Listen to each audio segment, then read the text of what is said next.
அசுர வளர்ச்சியான artificial intelligent, அதாவது AI, இந்த ஒரு ஒரிஜினல் ஃபோட்டோ வச்சு நம்ம என்ன பண்ண போகிறோம் அப்படிங்கிறத இப்போ பார்க்க போகிறோம்.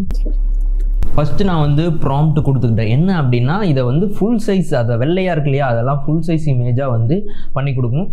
வித் மை கேர்ள் ஃப்ரெண்ட் ஒரு ஆஃபீஸில் இருக்கிற மாதிரி அப்படின்னு சொல்லி நான் ப்ராம்ப்ட் கொடுத்துருக்கேன். அது என்ன பண்ணி தருது அப்படிங்கிறத நம்ம பார்க்கலாம். லோட் ஆகிட்டு இருக்கு. ஆனால் வேறு லெவல் அப்டேட்டு, இது பார்க்கவே ஆச்சரியம். ஆனால் ஒரே ஒரு சின்ன பிரச்சனை இருக்குது.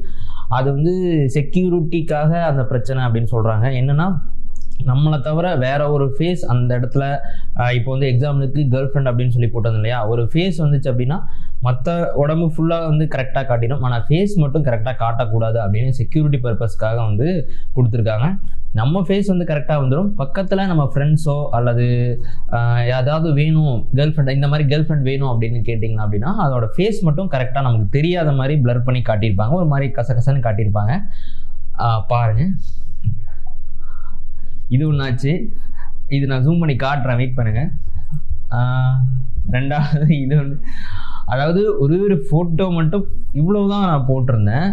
ஆனால் அது ஃபுல் சைஸ் ஆக்கி அதே நான் மேலே என்ன ட்ரெஸ் போட்டிருக்கணும் அதுக்கு மேட்சிங்காக ட்ரெஸ் போட்டு அதுக்கு மேட்சிங்காக பேண்ட்டும் போட்டு ஆஃபீஸில் உட்கார வச்சு பக்கத்தில் கேர்ள் ஃப்ரெண்டும் உட்கார வச்சுருக்கு. இது அமேசிங். ஐ திங்க் வேறு லெவலு. அடுத்து இந்த ஃபோட்டோ பாருங்க, வேற லெவலாக இருக்கா. இதெல்லாம் நான் வந்து ஜூமில் உங்களுக்கு இப்போ காட்டுறேன், வெயிட் பண்ணுங்கள். ஹலோ.